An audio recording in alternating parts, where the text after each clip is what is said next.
নির্বাচনের সুনির্দিষ্ট রোডম্যাপ ঘোষণা করি। আপনারা তো সবাই জানেন আজকে কি উপলক্ষে বৈঠক, কি পরিস্থিতি। কথা সংক্ষেপে বলি, আমরা পরিষ্কারভাবে বলেছি যে বিচার সংস্কার এবং নির্বাচনের সুনির্দিষ্ট রোডম্যাপ ঘোষণা করি। ডিসেম্বর মাস সরকার নিজেই বলেছে ডিসেম্বর থেকে জুনের মধ্যে নির্বাচন হবে। রাজনৈতিক দলগুলো স্বাভাবিক কারণে ডিসেম্বরের মধ্যে নির্বাচন চায়। এখন ডিসেম্বরের থেকে যদি অন্যথা কোনো কিছু হয়, কোনো কারণে পেছায়, তাহলে সেটা সরকারকেই ব্যাখ্যা করতে হবে যে এই বাড়তি সময় তাদের কেন লাগবে।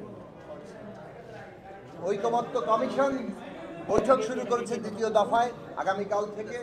সেখানে বিভিন্ন পয়েন্ট ধরে আলোচনা হবে। আমরা সর্বোচ্চ ছাড় দিতে চাই এবং সর্বোচ্চ ছাড় দিয়ে আমরা যথাসম্ভব বেশি ঐকমত্য তৈরি করতে চাই এবং যেগুলো ঐকমত্য হবে সেগুলো জুলাই সনদ কিংবা জাতীয় সনদ আকারে আমরা ঘোষণা করার পক্ষে। যেসব বিষয়ে দ্বিমত আলোচনার পরও থেকে যাবে সেগুলো জনগণের মধ্যে যাবে, নির্বাচনের মধ্যে যাবে। যে দলকে জনগণ বিজয়ী করবে তারাই সেগুলো বাস্তবায়ন করবে। আমরা যেটা বলেছি যে নির্বাচনের তারিখ সুনির্দিষ্ট করা এই কারণে প্রয়োজন যে সংস্কারের বিষয়গুলো যেগুলোতে ঐকমত্য হচ্ছে, যেগুলোতে দ্বিমত আছে, সেখানে জনগণের অংশগ্রহণ তৈরি করা দরকার।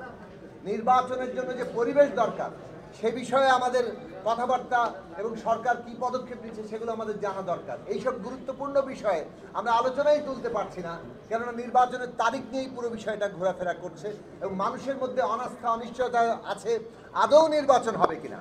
কাজেই মাননীয় প্রধান উপদেষ্টা তিনি এই ব্যাপারে মানুষের সংশয় দূর করতে পারেন।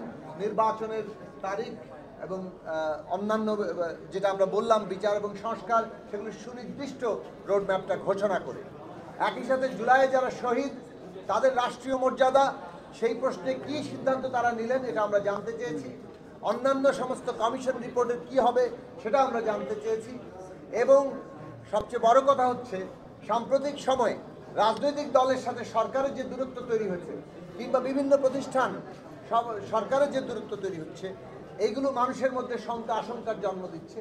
আমরা মনে করি যে সরকারের উদ্যোগ নিতে হবে যাতে করে রাজনৈতিক দল সহ সকল অংশীজনদের সাথে এই দূরত্ব এবং এই ধরনের কোনো রকম অনাস্থার জায়গা তৈরি না হয়, বরং আস্থা এবং একটা ন্যূনতম ঐকমত্যের মধ্য দিয়ে আমরা এই যে বিচার সংস্কার এবং নির্বাচনের মধ্য দিয়ে নতুন রাজনৈতিক বন্দোবস্ত, বাংলাদেশের নতুন গণতান্ত্রিক যাত্রা, এটা আমরা নিশ্চিত করতে পারি। সবাইকে ধন্যবাদ।